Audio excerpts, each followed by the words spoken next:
Cable, Kip. First map, once again, Free Pumps versus Goinmul. Free Pumps, of course, playing for that opportunity to go up against Free Marcian. I mean, if both those teams qualified, we would have 2 Freedom teams in the land of freedom for the global finals, so we'll have to see if that's possible. But looking to stop them, we have Goinmul from Korea, who've already upset one. Can they upset again? So without the rogue players, as we mentioned earlier, both teams are forced to use that Invis pot right off the bat. They will have a 10-minute lockout on those potions leading up to the Amalgam of Souls, that first boss. Yeah. Both teams having no problems just jumping right in there. Yeah, and you know, as much as this skip is very, very common and very traditional, one thing that may elude some of the people watching is, why do you skip these packs? Things like counselors, having to interrupt all healing abilities, and making sure there's actually a lot of abilities across those packs that are very, very problematic and annoying. Fortunately, we don't have to discuss them because no one ever does them in the first place. Yeah. Goinmul and Free Pumps both having pulled the boss at almost the same time. Free Pumps just slightly ahead with their Bloodlust timer. Once again, we're seeing no mages come out of either teams here, but we're also not seeing that double, actually, we're not seeing any Windwalkers on Free Pump side. Claris, what do you think about that one? Yeah, a bit of a change-up. So looking for a bit more utility than anything, especially having, you know, the Warlock and the Hunter there available. Warlock's going to, on both sides, be able to slow things down quite nicely. Of course, with the Arsenal being able to play on the Moonkin too. So doing this first boss, obviously, a few things that you guys have already spoken about, of course, but that 180 cleave is always something you want to dodge, as well as the spinning scythes and the debuff put on one of the range players that they're going to have to run around with a little bit, make sure they don't take some damage. Yeah, of course, and anyone caught in that swirling zone will get nuked and feared, so it's important that not only do you run away from it, but also try to position it in a good spot, because there are some combinations where the tank does need to run away from that frontal cone, and of course if the melee completely decorate and litter the back of the boss in those swirly zones, as I've had to experience myself, you're not in a very good situation, so doing well to position those. Now at 50%, as we know, the Amalgam will enter that kind of transitional phase where he will spawn 8 spirits around the edge of the room, both, actually, excuse me, one of the teams not having a Druid that can root one of them, but they will try to make sure to keep one of those spirits away from the boss, as the boss will not re-engage until all 8 spirits are either absorbed or killed until that 15% mark. Yeah, and usually the plan is, as you can see on the right-hand side here by Free Pumps, is to slow the other side down whilst Gorfin's grasping in one of the other sides so that you can AoE that as well while everything is slowed. So it really makes for a good cleanup. If you don't do that, DPSing them down singly on every single angle is nigh on impossible at these high levels of key, so Gorfin grasps is of the utmost importance. Yeah, it does slow the teams down a lot if they have to start branching off the boss, losing a lot of that effective cleave. Amalgam at the low 30s for both teams right now, looking to be, you know, matching each other for DPS. We're seeing a lot of offensive value come out of both of those healers. Jack would be really proud backstage right now in the green room. Sears getting so low there with that explosion from Amalgam. Luckily managed to hang on to their health. Amalgam soon having their explosion in just a moment for Free Pumps on the right side of the screen. Yeah, not too bad, as Free Pumps will eventually clean this up. And from this point on, it looks like Amalgam of Souls, likewise, Goinmul catching up a little bit in terms of that percentage. So that little bit of slight experience and advantage, I should say, in that single target DPS works well. But you know, the Druid actually, the Druids can, Resto Druids of course, they can actually output a fair bit of damage as we're seeing here. Didn't match quite the damage of the Holy Paladin in the end, but certainly nothing to scoff at. Amalgam will be falling first for Goinmul on the left side of the screen, after which they will start that RP, getting ready to move up one of the rooks of Black Rook Hold with all the spiders involved. Now, this pull can be a bit dangerous as a result of, we do have that bursting affix right now, so they have to be careful to manage their stacks properly. We did see some kind of fatalities with that in the previous series in BRH, so they want to make sure not to either kill things too quickly all at the same time, let some of those stacks drop, or of course either use mass CDs and immunities and just obliterate everything quickly. Yeah, they've got up a good position to kind of stagger some of the damage that they're end up doing, especially, you know, when you actually listen to the comms of some of these teams as well. They're very good about calling, okay, stop DPS, stop damage, so that you can allow those to wear off and then just be able to continue on. So as they are going to run up, did they actually leave a member or two behind? So oftentimes these pulls go one of two ways. They either opt to pull all of spiders up to the top, group moves with them, or the tank will run up by themselves and bring everything back down to allow a better line of sight advantage. Now, because if the tank does run up by themselves, it can cause some problems with line of sight, not only for healing the tank, but also for damaging the spiders as the tank tries to run away. And you get a group separation, as you saw with some of those green swirlies on the ground, that the spiders do leave when they die. Yeah, I think Minihala has stuck back for just a little bit there, and now will eventually be joining, as you can see here. I mean, there was the misdirect going down on the tank anyway, so that's all good. Warlock's going to be sending them on through, and death goes down. Yeah, death from that dot, because these Spiderlings do apply a really nasty magic shadow dot to the tank, so it's just a bit too much to handle for LC over on Free Pump side. Managed to get that res up. Unfortunately, they're forced to use that battle res, which just sucks at this point, because you just got that first checkpoint on the boss, so battle res is down right before what is probably some of the nastiest trash in the dungeon leading up to Ilisana, the second boss. Yeah, and afterwards as well, so you ideally would like to have those available to you, but just dealing with the rest of the spiders, and the big spider here too is Goinmul, and just going to slowly creep themselves ahead whilst joining the next trash up towards the top. But there's so many abilities that are available to the trash that can cause you a few issues, and obviously you need to kind of like loosely spread if you're not going to actually take control of the cat, of course, up at the very top. Now, of course, the biggest problem with a lot of the abilities, such as the Knife Dance and, you know, the Bone-Breaking Strike from the champion, is that they must be hard interrupted. You have to displace, disorient, stun, whatever it may be. We're seeing a really big pull coming in here from Goinmul. They seem to be going ham, if you will, as they move down the rest of the hall. Pretty typical from the other teams that we've seen as well. We'll have that big AoE grip, as we just see on Goinmul on the left side of the screen. They're going to get as much CC down as possible, after which the tank will start kiting and line of sighting these mobs if needed, in order to mitigate the amount of damage that not goes out on the tank, but rather on the group, Claris. Yeah, and the tank's just, as you say, just going to continue to kite on back here with everyone keeping at good range. They're taking a little bit of damage there, but shouldn't be too problematic. The Warlock just being able to spam Seed of Corruption, and Corruption on all of this, so it is all slowed down as well. Very good position for them with that Legendary Ring. DK doing well there, of course, to grip that one cat, offering it some catnip, and then, of course, controlling Undead on it. It is probably one of the most dangerous mobs in this area. They are doing well to slow down the damage Goinmul on the left side of the screen. That is in order to very well control those bursting stacks coming up. Free Pumps, in the meantime, on the right side of the screen, doing a similar pull here. We do have those champions that are still alive, as they innately have more health than the rest of the members, but now Commander Shamalama Ding Dong has come down for both sides, and we do know, Claris, that that door leading up to Ilisana will not open unless that commander dies. Yeah, and you know, with that pull before, you know, why do you take control of that companion? Well, the Bloodthirsty Leap, it's not too bad if you've got range members which can spread out, but if they're 10 yards within one another and that leap does hit, it actually does a lot of damage. And actually, I believe it leaves a dot as well. It does leave a dot indeed. Right you are, Kalar. There you go. But we also have to keep in mind that we actually have a death coming over on Goinmul, as I interrupt myself, because that is another 5 seconds on the clock. And now both teams are in the same ball pit at the moment, not having access to their battle res leading up to Ilisana. And what I was about to mention actually leads into this as well. We're not in that fortified setting, so the cats really aren't as dangerous right now as we're making them out to be. Nothing too catastrophic about what they would do in that fortified setting, but Ilisana does a ton of damage. Both teams not having access to that battle res with those brutal glaives going out in this tyrannical setting could spell disaster for one of these teams. Yeah, you're gonna have to see some good movement as well. Usually, you know, we've seen the Warlock have to deal with the I-beam later in the second phase. I wouldn't even mind, you know, Warlock gates to be able to just cruise from one side to the other, to then have unhindered DPS for about, you know, 6 or 7 seconds while that's going on. But we saw just kind of staggered movement while that was going on in the previous series. So, you know, small min-maxing things, I guess. Free Pumps tabulating one more death on the board. Unfortunately, that's an extra 5 seconds on the board for them. Both teams now working on the exact same pack, the last pack before we get up to Ilisana, rounding that corner as she menacingly waits for the platform, overlooking the players prior to this, killing all the trash and waiting to sink her glaives into one of them. Goinmul, actually, they both have the same trash percentage. Goinmul, of course, just having not killed one of these 2 archers or the commander just yet. Yeah, very close between the two, so not too bad at all. And, you know, moving up there, you were mentioning the Brutal Glaive on the boss eventually. Something that is important is that once that actually does hit, the dot that it leaves on you is actually quite heavy. So you ideally do want to get yourself a personal CD going when that's about to be happening. Not to mention that it really quite easily can spiral out of control with that Grievous as well. As soon as those players dip below that 90% mark, we will have that Grievous starts ramping up on the players. And if the healer starts to fall too far behind, it could really be devastating for the group. Both teams pretty much almost at the same time getting ready here to pull Ilisana.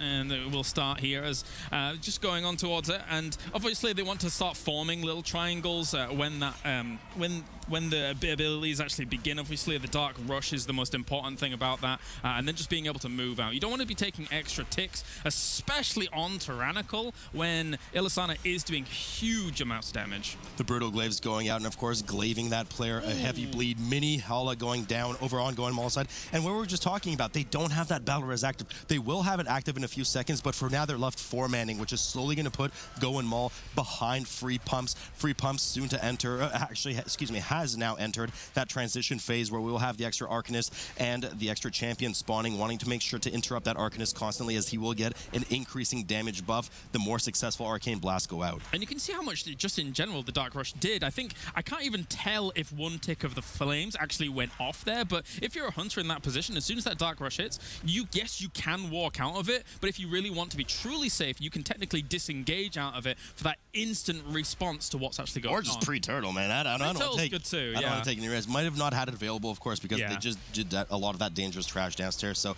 not sure if that CD was up just yet. Ilisana now in her eye beam phase, the transition phase for Goinmul, whilst already falling and coming down 4 Free Pumps as they resume her first phase again. They should be able to finish it off in that phase. I don't think we'll see a second transition phase. Yeah, it should be okay. Should be okay. Meanwhile, Goinmul finally did get themselves up the Hunter in Mini, so they can eventually start catching up a little bit. But you can see how much that death costs. You know, you said that Free Pumps was going to be able to catch up. Right now, that 8%, with this race having been so close, could be pivotal. And we're probably going to see a full wipe come out of them here. Ilisana does indeed go back down. Hala falling after their healer is already fallen. We do see the proc on that Purgatory on the tank, and we're going to have a full wipe out of Goinmul. Goinmul going all the way back to the start of the era. Actually, no, they did save themselves. They called the wipe. They did save themselves there with that failure detection pylon, luckily, so they avoided that huge run back from the first checkpoint. Ilisana down to 30% now on Free Pump side. Tough stuff at the moment there, as you say, with Ilisana going down quite quickly here now. 4 Free Pumps on the other side. But the problem is that once you actually have those initial deaths in one wipe or whatever, you know, because it is a tyrannical setting, these bosses are taking longer anyway, and you have the potential to just have the same thing happen again. We saw how vulnerable Mini was in that first fight. There's no reason that there wasn't another potential death here unless he's playing very, very well and very meticulously. We have seen actually Free Pumps use their Bloodlust during the fight, the second half of this fight. CD is now just down below 9 minutes. Fortunately for Goinmul, they had not actually used it before they wiped, so they were able to pop Bloodlust on this second pull. So, you know, trying to salvage the best of a bad situation here for them in the meantime. Goinmul and Ilisana now just about to fall 3% for Free Pumps, and they will start making their way up to that first staircase with the boulders and to what will likely be, Claris, that huge pull with the Blade Lords. Yeah, I liked that there was actually a Warlock's Gate down in the middle of that, but it was such a small distance. It didn't matter too much anyway.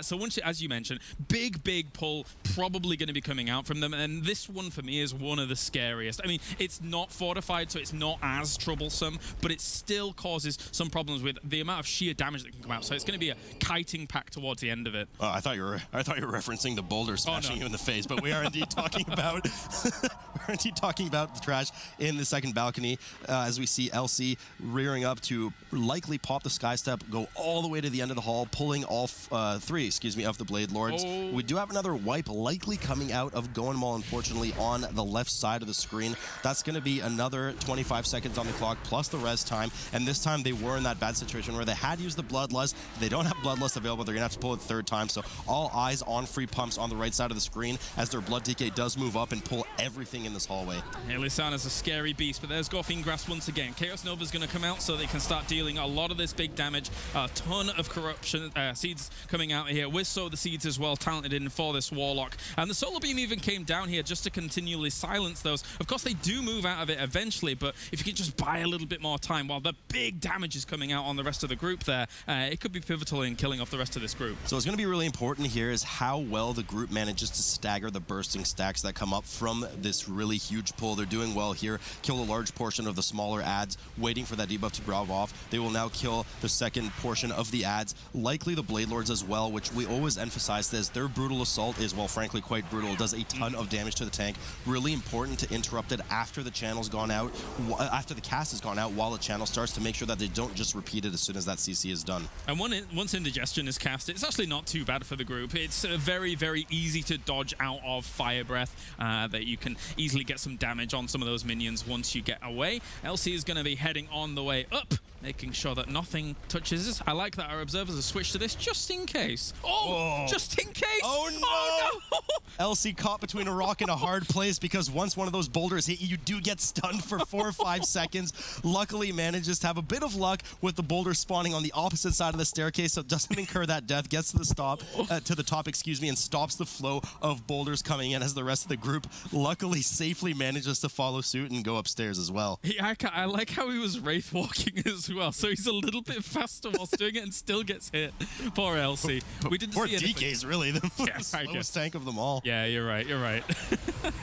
Free Pumps now moving up the stairwell for this gauntlet. Typically, teams will pull all 6 of these Dominators to either Smashspite's room, or as we saw a lot of the Chinese teams do, they actually park in this little foyer area here, making sure to absorb everything and leave some of the bats up. Now, the reason to do that is because sometimes you want to pull some of these bat pups with the boss to kind of benefit some of that cleave and AoE damage and focus it into slowing target on the boss. Rogues notoriously, of course, are good for this, but there's no rogues present for Free Pumps right now. However, they do park there. Now, the Dangerous Calaris here really isn't so much on the tank unless this trash lasts too long, but rather the fact that these Dominators will cast sick bats on a random target, causing this mass amount of bat pups to just focus someone and pretty much immediately one-shot them. Yeah, you were mentioning rogues before. It feels like APAC just doesn't believe in rogues. They just have no appreciation for the rogue. There might be some around here, but they could be stealth and we wouldn't see them. And Goinmul on the left side of the screen having another death, of course, having no access to that battle res. About 4.5 minutes left until they'll be able to do that, so they will have to deal with the remaining half of Ilisana's health with a 4-man group. Free Pumps just now pulling Smashspite. Yeah, so a few mechanics to be paying attention to, of course. Those bats around the arena will eventually throw down some green goopy stuff, and you can actually manipulate where you're placing that, so you just kind of pull it to the side and make sure that you've got a lot of room to be moving around in here on the balcony. And of course, the charge from Smashspite, as well as some big AoEs that do go down, Flute.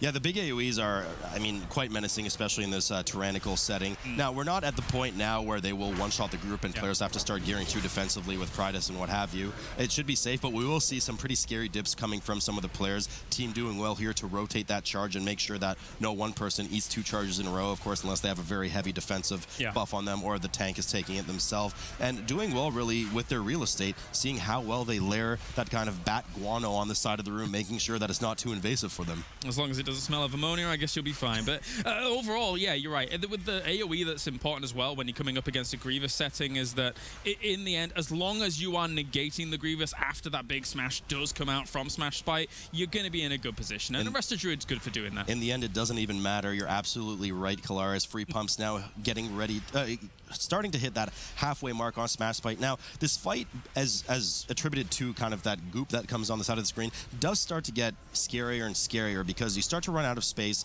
and the boss will AoE punt players around the room, and eventually you will have no space and you'll be punted into one of these green goop lines, incurring some of the dot that you don't want to deal with. So you want to make sure that you're killing this boss as quickly as possible. Unfortunately, we have had the full screen now for Free Pumps. Yeah, and eventually, you know, you seal, like, for example, our Moonkin's sealed off on the other side of it. So there are moments where, you know, you might potentially have to reposition if you're really running out of space. But as you can see, very good control so far by the rest of the team here, just to be able to drop it on the sides. Now, Smashspite, I mean, all bosses in tyrannical settings have a lot of health. And eventually, as you say, look at how much or how little room is starting to show itself here on this balcony. I was actually quite worried for a moment there that the players were actually purposely trying to make a satanic circle, but it seems like they finally pierced a line through the middle, dividing that very odd shape that they were making. But you're right, I was actually thinking the exact same thing as you were saying it. This guy's still only at 40% health. This is taking a really long time. They don't have access to that Bloodlust, as they did end up using it as soon as it popped on Ilisana, the second boss, but they will have access to it then for Kritalos and Dentalianax when they go upstairs. Yeah, so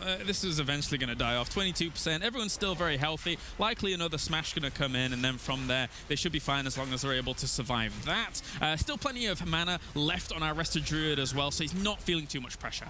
5 stacks of that charge buff going down on that Havoc, doing well to avoid them and make sure that he doesn't get one shot, because at that amount of stacks, when the Tyrannical 23 settings, you will get one shot. Smashspite being moved slowly towards the entrance. I like when teams do this, trying to take every advantage possible for that min-maxing. If Smashspite were to die on the lower part of the screen, players would waste some precious seconds having to run all the way to the exit.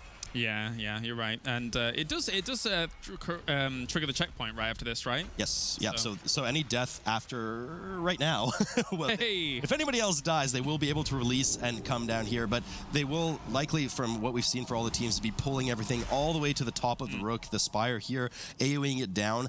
Usually we do see the Blood DK control undead on one of these Lancers to help them during the boss. Another death going down for Goinmul on the left side, though. But they got past Ilyasana. They did. That's what we like to see as they're trying to catch up. But again, you know, we've mentioned it time and time again when it comes to these runs. They are not only hoping for Free Pumps to have a wipe, but probably another wipe, and maybe another wipe. That would be an accurate statement as to the strategy that they're going into this map planning for. Free Pumps pulling all of these Lancers and the Swordsman to the top of the stairs. Swordsman, of course, doing a menacing coup de grace on the tank, which, if it casts successfully, will do a massive hit. The Lancers, meanwhile, providing some area denial with that Raven's Dive. If you're caught within that swirly, as we can see, the huge spike there on the Blood DK, luckily no damage done in the end. But if you're caught in that swirly from the Raven's Dive, you will be stunned for 5 seconds, and it doesn't DR. So with the amount of mobs that they pulled, if they keep casting Raven's Dive on top of you, you're just basically stun locked the entire time. Yeah, and throwing up the AMS as well, just trying to soak up any damage. Thankfully, another Chaos Nova comes out there, even though it was a little bit on DR. Eventually is able to clean things up, and everyone just taking a bit of bursting damage. And that Moonkin does stay alive as well. So no extra deaths going down. Still only the 2 for Free Pumps, looking solid. And actually, they didn't opt to control Undead on one of the Lancers that we typically see teams do. So they will be going into Kurtalos/Dentalianax, the final encounter of the dungeon, with the trash percentage already completed. Goinmul just now getting ready to pull that the Gauntlet up to the 3rd boss. Important to note, Mini did die to the boulders. It is. I missed it. I'm sorry. Why didn't you get my attention? I'm sorry. But Kurtalos is going to be the first, and the real thing that you want to watch out for here, of course, is that glaive. You always know exactly where he's going to be facing, and then you can actually dodge that quite effectively. And likewise, there is always that beam sometimes, which becomes a far more prominent figure in this fight later down the line. Yeah, the players will have to dodge that clockwise or counterclockwise, depending on which direction it will spawn in. But Kurtalos, of course, we know we don't actually have to get down to 0%. As soon as he hits that 20% mark, the RP will start where Dentalianax, there we go, will spawn in the middle of the room, starting the RP. Now, we do have that kind of danger period before players get their 300% buff, where Dentalianax will be meleeing the tank and do that AoE Shadow Bolt volley as if the players had the buff, which of course they don't yet. So we're going to see a lot of defensives coming up and some immunities wherever they can coming up for that AoE Shadow Bolt volley. And thankfully for them, you know, with the run being as clean as it has, as it says, Gulch Trotters there for a moment, you know, 2 battle reses mean that it presents a lot more safety when you're going into that. As you say, you know, you want those CDs available, but the 2 battle reses is really a good linchpin for them. Yeah. You have to be careful, though. If somebody does die from that AoE Shadow Bolt volley, it's imperative that they get rezzed immediately and take it right away, because if you take it after that 300% buff, or actually debuff technically, is applied, you will miss it, and you'll just basically chain die for the rest of the encounter, and you might as well just stay dead at that point. Of course, nobody dying here. We do have a very durable Warlock, Havoc Demon Hunter, and 2 Druids that can shift into bear for that AoE Shadow Bolt volley, no problem. The first Stinging Swarm does go out on the Blood DK, no problem for that. That's who we want to see it go on, actually. The tank, minimal damage done there. They do AoE it down, cleave it down, and are getting ready for their first Dreadlord's Guile phase. Yeah, you're right. Well, regardless of what you want to do you want to drop Darkness? Do you want to go Blur? Do you want to have Unending Resolve, Dark Pact on the side of the Warlock as well? It's all up to your flavor and preference, as they're just going to be able to avoid this quite nicely. Make sure you don't run into any of those clouds. Once again, I'm sure you guys had a lovely singing contest before. It was beautiful. Even Adrian got involved. I loved it. But for this one, he's not here. I'm not going to lie. I was actually just regularly discussing the mechanics of the boss. Adrian decided to chime in with his lovely boys. Yeah. And hopefully he does in the future again.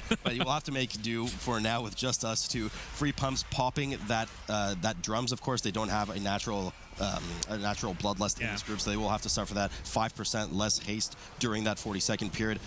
Nonetheless, they do have about 20 seconds left on that buff right now, and they're just trying to get Dentalianax down as quickly as they can before the next Dreadlord's Guile, but I don't think that's going to happen. They're probably going to have to deal with one more rotational phase, but at this point, I mean, who cares? They're so far ahead. Yeah, absolutely. I mean, they barely even truly have to worry about actually stacking up to be able to deal with the Parasite that comes down, but they're going to do it anyway out of simplicity and just be able to AoE burst that down super fast. Dentalianax at the moment, 45%.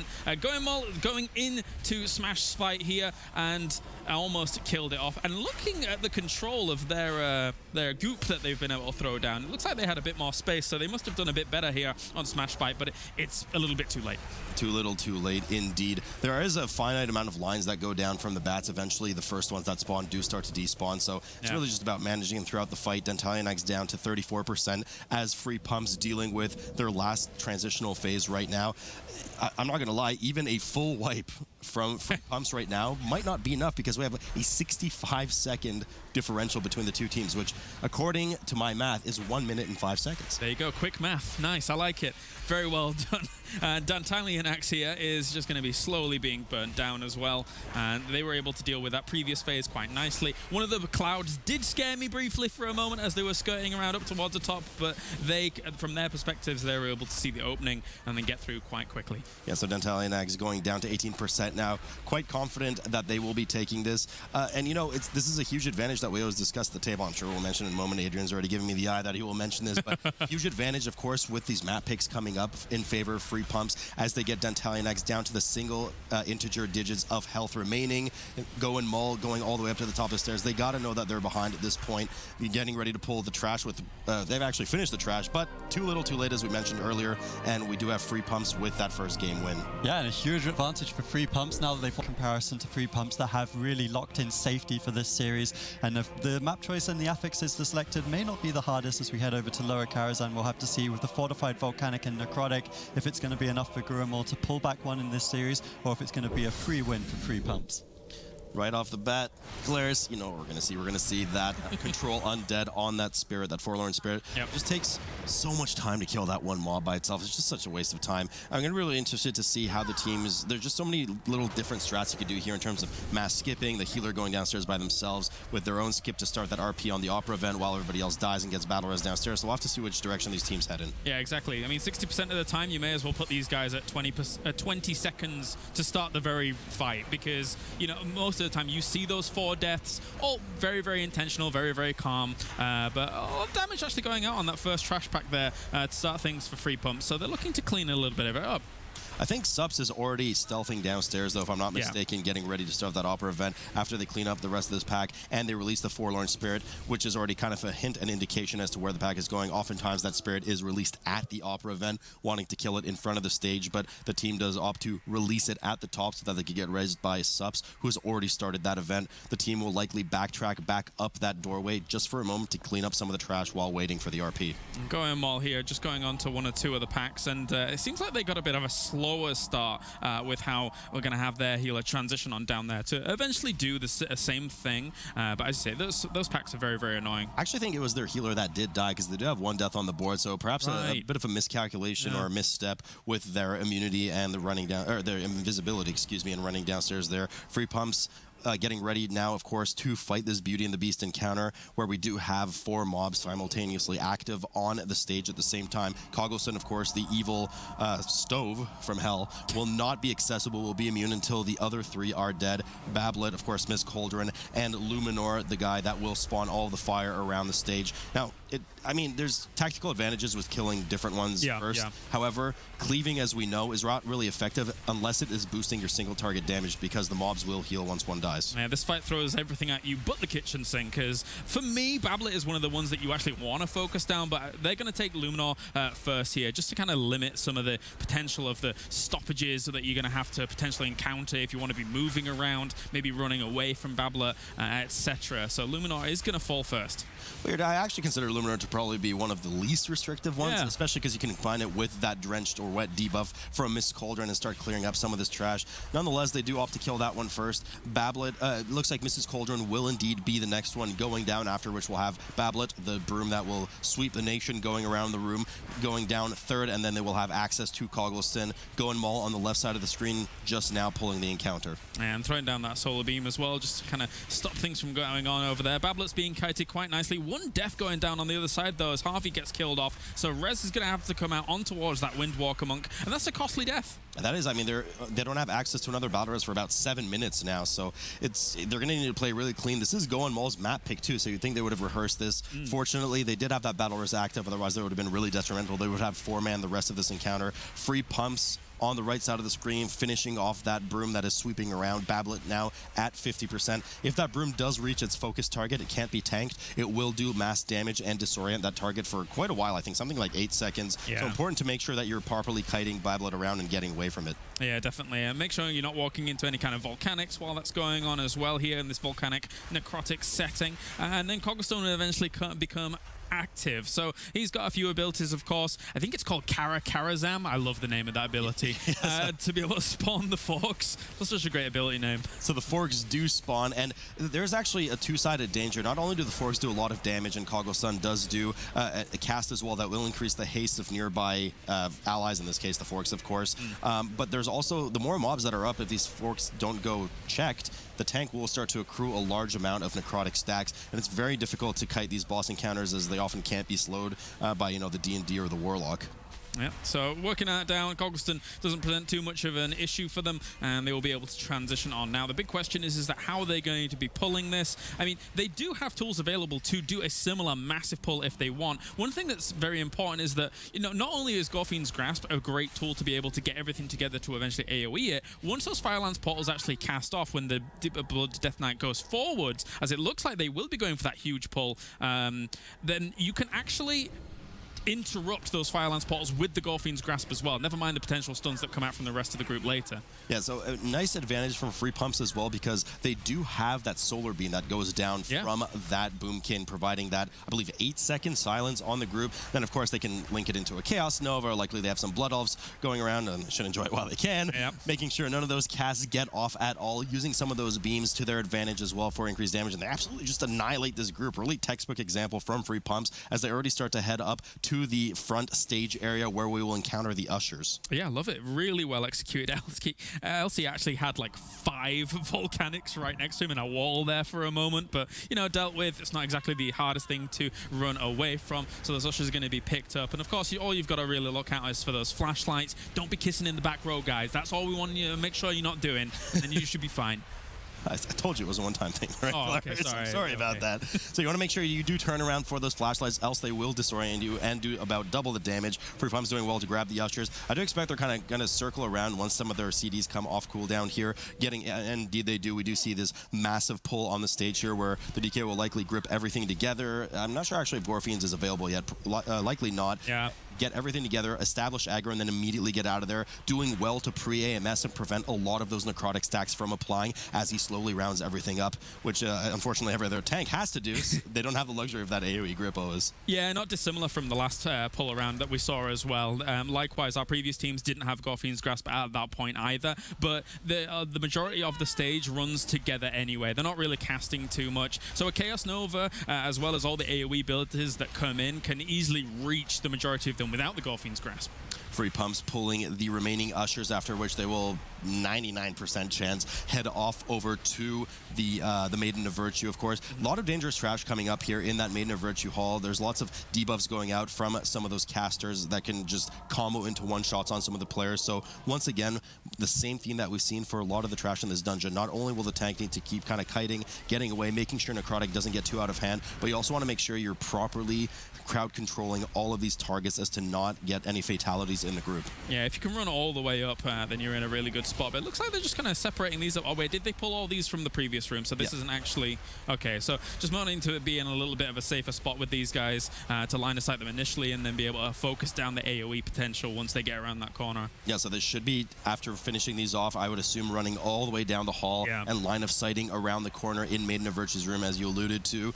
Goinmul on the left side of the screen, just only now dealing with the ushers. They're starting to kind of fall more and more behind. I mean, they had their hiccup on the boss, but since then they did the proper pull backstage under the stage as well, killed everything there. They're doing the ushers, they're doing the front of the stage now, but everything seems to be just a bit slower than Free Pumps right now. Yeah, the choice of when they were killing off the ushers wasn't quite as efficient as Free Pumps, and it certainly wasn't as efficient as the prior run that we actually watched here in Lower Kara. So slight disparity between how they're being able to control this, but Free Pumps on the other side though, they've been able to line of sight all of those and be able to effectively deal with them just before the Maiden of Virtue. So Maiden of Virtue, let's talk about that a bit. Now, she does have kind of two phases to the fight. First one having some basic abilities like a nuke on the tank that needs to be interrupted. The players will need to spread out well as to not link that, chain that Holy Bowl together, as it does do increasing damage with every jump. The main mechanic really of the fight comes in the Consecration debuff that you will add, or that you will give to a random player. They will need to run it to the side of the map as to not spread it too much into the room and kind of, you know, save some of that real estate. Yeah. Eventually, after 2 Consecrates, she will go into a Holy Wrath casting phase. During that, she will gain a shield, and you have to break the shield in order, of course, to interrupt that deadly cast. And that can be the advantage of having like double ranged compositions. Unfortunately, here it was actually just on the healer by the looks of things, that first Consecration with the Maiden of Virtue. But with the double range composition, at least you're not having to have like a heavier melee composition, have to completely run away, lose some of that damage, and be able to get back in. Of course, if it's a Demon Hunter, it's like you fell rush out, you fell rush back in. So it's not that big, but these minor things that are going to be able to cost you in a race like this. It does add up. Free Pumps also having drawn in one of those Undying Servants, aptly named Undying, of course, because it survived this entire time. Likely using it to their advantage, perhaps with some Cephas procs, or just efficiently dragging it over, because it does cast a lot of debuffs and does have more health than some of these other mobs. Want to make sure that you're not wasting too much time just on one target. Maiden of Virtue now entering her cast phase here for Free Pumps, easily breaking through that shield and managing to interrupt her before returning to the first phase. While Goinmul on the left side of the screen, we do see they're rearing up for that large pull. Definitely one of the easier moments, and kind of somewhere in lower Kara where you can kind of get a breather here in Maiden of Virtue, just be able to kind of step into that Consecrate once the Mass Repentance comes down, just be able to step on out, deal with the shield. It's not too big a deal for teams at this rate. With 20% just remaining here on Maiden of Virtue, Free Pumps looking to be free rolling right now. Right, you are indeed. Now, the dream here really is to get her down before her next Holy Wrath phase, because as soon as she starts that cast, you just waste so much time needing to chew through the shield. Even if she casts it, I mean, the nightmare is just to cast it right at 1%, and then you got to sit there chewing through that heavy shield, and then finally, and they do get it off, unfortunately. Just don't have enough of that single target. They do have to chew through this through this shield and interrupt that Holy Wrath, losing a bit of time. So, again, potentially some time that Goinmul might be able to make up on the left side of the screen. As we see, they do finish up some of that trash. Only 2 deaths on the board for them versus Free Pumps 4. Yeah, so I'm going to be seeing them now just veering off to the right-hand side as they go out of this tunnel down towards the Room of Morrows. And we saw, you know, once again, a very big pull in our previous game. Likewise, we're expecting kind of a similar thing. We actually had the Gorfian's Grasp come out in the previous game, and it didn't quite capture everything as efficiently as they would have liked it to have. So this is actually can be a bit of a scary pull. Let's see how it's going to go for Elky with the AMS popped. Unfortunately, Elky does get caught on the chair. They're making note that they're not playing musical chairs right now, getting out of the way and immediately AoE gripping everything. Now, as you aptly mentioned, there are some mobs in here that cannot be actually gripped, such as these Wardens, if I'm not mistaken. But luckily, they do move quickly enough that they pile up right away on top of the pack. Guests melt right away, and the Wardens now just have to be finished off before they get ready to pull Morose. We have 40 seconds on that Bloodlust timer, something they will definitely want to take advantage of on Morose coming up. Yeah, Morose can be quite the tricky customer, or customers plural, as they're going to be gearing up for that, as the Wardens take a hell of a lot longer to die than I was expecting. I guess that's the fortified for you, so they will be able to clean those up and get them killed off. But one thing's for sure is that as much as they've had 4 deaths compared to the 2 on Goinmul's side, it's not really hindered them too much at all. They are still being able to project forwards quite quickly now going into Morrows. If I'm not mistaken, their 4 deaths are actually because of that skip at the beginning of the map, so it's really not something that would have you know, halted progression too much. They do opt to deal with Druger and Millstripe first. Millstripe, who will need to be definitely interrupted for that mana drain that she does immediately, else it will, well, drain mana and also successfully stun whoever she's casting it on, likely the healer. Now, we do have to discuss about Morose here. You know, he does blink away occasionally, shadow stepping to a random target, applying the Garrote debuff to them. They don't have the advantage of a Blessing of Protection from a Paladin here, so any Garrote that does go on the player will need to be healed through, and it is really important, especially in this necrotic setting, that they kill the dinner guests immediately, is to not get too many stacks of necrotic on that tank. Yeah, it can really kind of scale out of control here, as I'm going to pull Crispin down as well to start working on him eventually. But as you say, without that bop, it can be a bit treacherous. But they do have some of their own personal cooldowns available to them as that continues on. Unfortunately for them, not going on to say the Warlock, for example, who could quite easily deal with that kind of thing, but at least they have some, you know, abilities on the Druids as well. It's okay. Arsenal doing well there to punt that first cast from Crispin. If you're caught in that frontal cast, you yourself will actually be crispy indeed. It does do a huge amount of holy damage. You can displace him via a grip or punt. In this case, of course, you can't interrupt it though with a kick. So you want to make sure to move out of the way, not get too far away from him. Last dinner guest does come down for free pumps as they cleave everything down. Darius, there he is, as he throws his whirling blade in the middle of the room, giving pretty substantial amount of area denial for the groups. Yeah, definitely. But again, you know, when it comes to these kind of ranged compositions, it's not too impactful, so they're able to negate that quite nicely. There's a huge amount of room to be able to move around in here in this room itself, but one thing that can be annoying sometimes are the chairs. Maybe you get kind of clipped on them and it's like, well, okay, but thankfully the weapons aren't moving too fast, so it's not too bad. Interesting to see that they actually keep Millstripe alive and just interrupt whenever her mana drain comes up. They opt not to kill her, likely for, I would assume, maybe some Cephas procs, whatever it may be on the side, but they don't make her join the rest of the group and cleave her down, even though she really wouldn't be any danger for necrotic to the tank, as she just chain cast. So they're clearly doing it for a tactical advantage on the side of the room there, and interrupting it well. Morose now down to 15% health for free pumps. Well, that's the thing, right? I mean, to the kind of untrained eye, it's like, well, why would you leave these alive? But the thing is that if you pump all your damage into those and you're not dealing with Morose,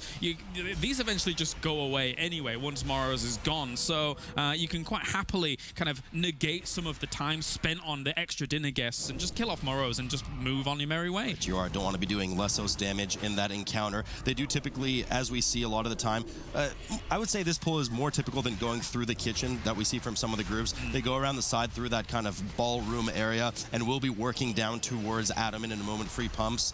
Goinmul on the left side of the screen, just now getting the CC on their dinner guests and getting ready to pull Morose. We'll keep an eye on that one. Free pumps, grabbing the guests, nuking them down quickly, and now we're moving down to Attumen's room. Now, we've seen a couple of different pulls here, especially last week. We've seen some awesome pulls where they just kill a bit of the trash at the start and then purposefully pull Attumen right away as to immediately AoE aggro everything in the room and then filter out the side of the room. Yeah, it can be really cool to see. They're actually moving to that right-hand side here and getting quite a big pull to start things off, and then potentially they could do it later on down the line. But on a fortified setting, it can be really, really treacherous. Some of these, like horses, for example, able to charge around and really knock everybody for a bell or two, and then beyond that, it can get scary. But even just having this controlled horse as well, and just going to be able to Wraith walk away and start kiting this so Elsie doesn't take too much damage. Right, you are. So you want to make sure, of course, with these horses, it's not even just the horse. Actually, the horses can be a problem because they can charge the tank that's trying to get away further. Excuse me, my voice is a little hoarse. They are charging the tank that's just a little getting out of the way. They charge successfully if they're not CC'd properly and get that extra melee in just before that 10 seconds lines up. Falls off rather for the tank, and then you lead a situation where, well, the tank's kind of screwed, running into corner by themselves with a huge stack of necrotic. No problem here for them. Free pumps in the meantime. Yep, having the Warlock available, always very, very nice. Getting those drain stones off towards the back, but obviously the slows that are available to Avalanche while that is happening is always very good. Now, where are they going to go? Are they going to try for this big pull? As looks like they are going to. Looks like they're doing everything and not actually opting to reset Attumen in this case. So yeah, the real danger here lies, actually, first of all, there's a ton that needs to be interrupted. We have the stable hands that will heal some of the horses that charge that we talked about, but also just the necrotic on the tank. I mean, you're going to have to reset that at some point. We do see the stacks now shooting over 10 for the tank. All of the trash is now dead. They've reached that 100%. Bloodlust well used there. Midnight has dismounted. Attumen has dismounted on Midnight. We have 2 deaths coming up. Immediately 2 battle reses come up, though, and they continue to hammer as much damage into Attumen as possible, not wanting to waste the rest of this Bloodlust. Dodging the charges as well with that, and at the same time here, free pumps, you know, so far ahead here, going more 79%, and just getting them set back up here in front of Morose, so really far behind. But the thing is that being able to have the control with the Solar Beam, you know, those charges aren't able to be dealt with too fast, but they did so much damage into that spot while this was going on. It was really good control. So you have to be careful with these spectral charger walls. They will one-shot you, maybe not in this fortified setting, but they do a fair bit of damage, spawning a set number of radius yards away from the boss, which is why you see the players well hugging Midnight as to make sure that one of the walls doesn't unluckily spawn on top of them. We unfortunately did see a full wipe out of Goinmul on the left side of the screen on Morose, which is why they're repulling now. Won't have that Bloodlust accessible again for a while, while Free Pumps is just, I mean, free reigning on Attumen right now, making sure that they DPS him down sufficiently here so he does not remount Midnight, which will occur when Midnight is 100% healed. Yeah, they don't need to be taking too many risks here either if they would want to. They probably know how far they are ahead of Goinmul, and that charge will continue to come out here as LC just being able to tank Attumen up quite nice. And he will get back on. So, yeah, it didn't look like they were in too much of a frenzy. They don't really have to risk anything, do anything here. No, they did lose a lot of damage, unfortunately, with those 2 deaths halfway through Bloodlust. But indeed, Attumen does saddle back up onto Midnight. More Spectral Horse walls are spawning. The team does well once again to move as a group away from those walls, not having any of those, not risking any of those walls spawn on top of them. Midnight will once again kick Attumen off at 50%. They should have more than enough damage this time to just complete the encounter, finish Attumen off, and then take Midnight down. Yeah, it's very good control. I think one thing that really impressed me about the Midnight pull with the rest of the trash as well is, like, you see a lot of these big pulls, and then a Blood Death Knight would like to be able to just try and kite away from those pulls because they can be very deadly, especially as you mentioned with the Necrotic, but you can't really do that when you've aggroed the boss as well. You don't want to go too far away and potentially have to reset Midnight, because that would be disastrous. Especially in such a small enclosed room, you just don't have that option. Midnight will be falling here for Free Pumps nonetheless, and Goinmul will be unfortunately going to the lower bracket. They will indeed, as we do see the completed run there coming out of Free Pumps. It wasn't quite enough for Midnight, unable to stop him there. And that's going to be another 2-0 from this team, Goinmul, who obviously, we're pretty close. There we go. We've got Free Marcy against Free Pumps. Winner qualifies to the global stage. You can see, of course, that top 2 in the finals. And actually, a little update for us in the lower bracket as well. Sai were able to pick up a victory on Nelf Slayer. So they won Upper and Nelf Slayer against Pure Luck and win that series 2-1. They'll be going up against Gulch Trotters in their next series. And of course, we're still waiting on Team BTS versus Substitute before we'll drop into that lower bracket later. A Midnight stroll through lower Karazhan to defeat the team. They were able to beat Goinmul, and now they've secured us a Free Pumps versus Free Marcy Grand Final. That's going to be one to get very excited for the winner will qualify to the Grand Finals, the Global Finals, representing ANZ Australia. This is the Mythic Dungeon Invitational. Don't go anywhere. Grand Finals up next.